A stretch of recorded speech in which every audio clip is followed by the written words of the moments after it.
Hi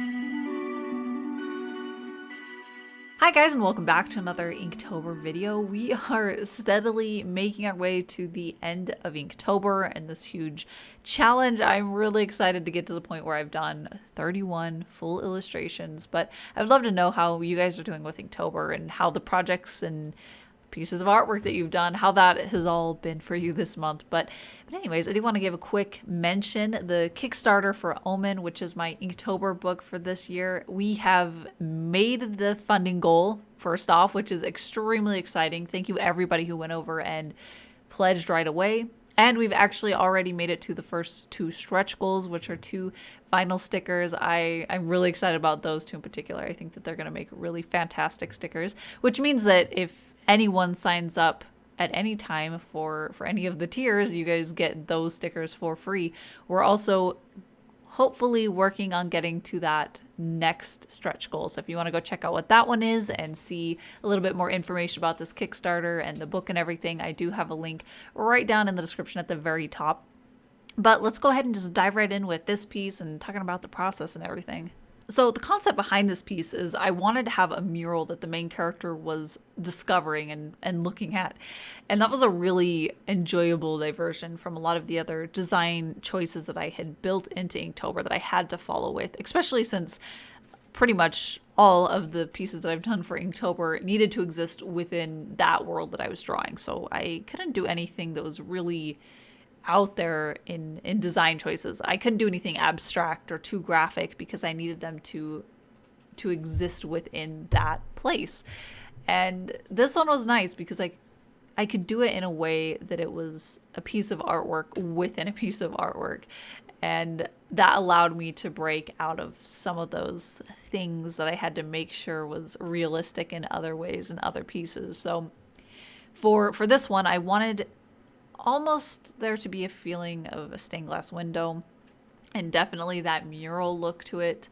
And that I got a little bit with this gutter that I put between the 2 characters. So instead of having them overlap and having a really significant cast shadow between one figure onto the other, I wanted to break that up and make it more graphic. So instead I created, again, that little border between both the characters that was the background value that came between them, and it gave this nice separation. And I really actually loved that detail of it. That, I think, cemented it as more of a piece of artwork within that world, and I love designing that way. I really do. I have been really enjoying working on pieces that were environments and characters within those actual spaces, and I think I actually really do prefer that. But it was nice to be able to come back to something where I could break out of those binds and then adapt it to something that's a little bit more free to the way that I wanted to express it in this piece. And one thing I've really loved about Inktober is because I'm working mostly in grayscale, it allows me to have a pretty loose plan of how I want the values to lay out, and then I just dive right in and I start working on it. And I know that that's not necessarily the best way to have the strongest piece, but it is something that I have been really enjoying. I enjoy that freedom where with all of my pieces before Inktober, when I'm using colors and values, I want to make sure that everything is perfectly planned out. So I do all of these color comps, and sometimes that can take hours upon hours. And sometimes if I'm really struggling, it can span across days where I'm just stuck with these color comps and I can't quite get it right. So it's really refreshing to be able to just jump into a piece with a basic layout of where I want the values to be and what things I want to be lighter and other things to be darker and what I want to be midtones, and then I can just go for it.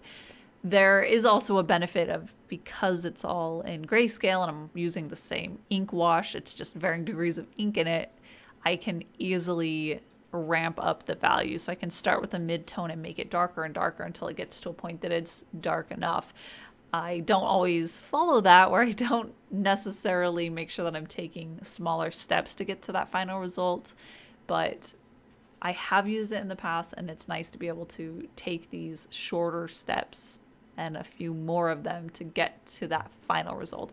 But for this one, for this piece, my overall layout of how I wanted the values, I wanted the background to be dark and the figures, the foreground, to be lighter in contrast so that they would stand out a little bit more.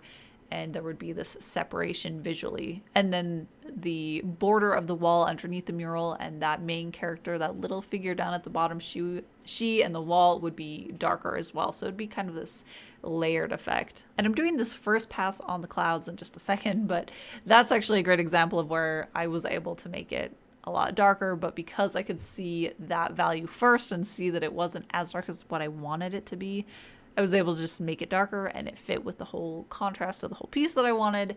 So yes, after I do this first layer, I do go back in and add a much darker layer on top of it. And I really love that framing effect of having the dark clouds and then more of a medium tone background between the clouds and then that really dark moon in the middle of it. I think that that was really important for the clouds to be darker. When they were a little bit of a lighter shade, it felt a bit like the eye wanted to just fall off the page, but the darkness helped keep the eye contained within the piece, and then having that really, really dark hit of ink right in the middle of the clouds and the background with that moon, it definitely balanced out, I think. I really like that effect significantly more than that first layer on the clouds. And I wasn't sure if I wanted to leave the other part of the moon, the white part, as pure white. I liked conceptually the idea of having the black moon and then part of the moon in this pure white, so there's a lot of contrast and the eye would go to it. But as I worked on it more, I realized that it just took too much attention to that spot specifically, when really I wanted the attention to be on the faces of the two figures, that skeleton and the woman. So later on, I do end up going back and adding a little bit of this textured medium wash over the white part of the moon, and that helps a lot. It needed that for sure. Once I added that, it felt complete. Like I'd fixed this little hole in the piece and it all flows much better. I always love when I can find little parts in a painting like that where once I figure it out and fix it, it makes everything feel where it needs to be.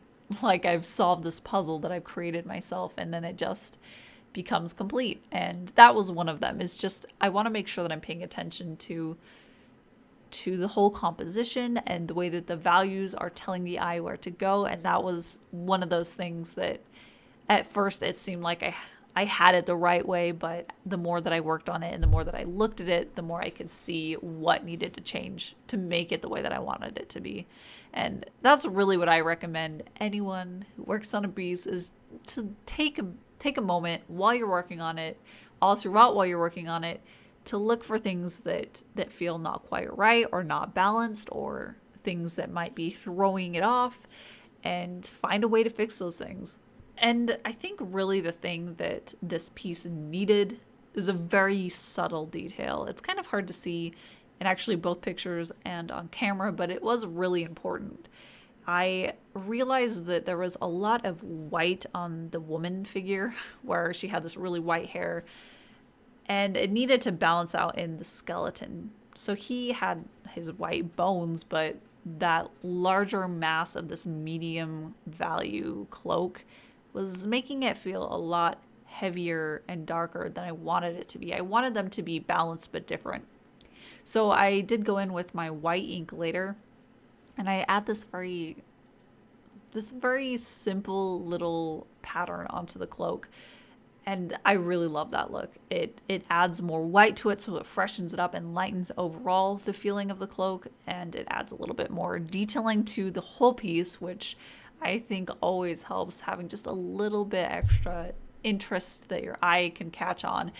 And yeah, I think that it definitely helped balance it out. It is subtle, but it makes a big difference where it no longer feels really one-sided. It feels like there's a share of that white detail in both figures, so it flows over to the other.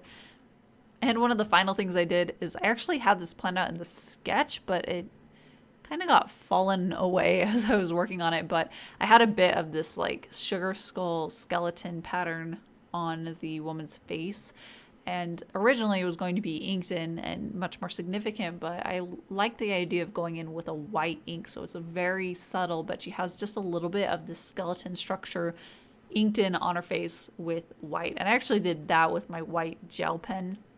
I found it was just a little bit easier to just get the nice little crisp lines and fill that in. But I love that little detail. It's so subtle that you kind of have to look specifically at it, knowing that you'll see it there, but it's kind of like a little Easter egg for myself. I know it's there and I really enjoy that it's there. And don't forget to check out the Kickstarter for Omen, the Inktober book. We have, like I already said, reached those first 2 stretch goals, which means anyone who signs up or has already signed up for any of the tiers will also get those 2 vinyl stickers for free in their package. I'm really excited about that because I love these stickers.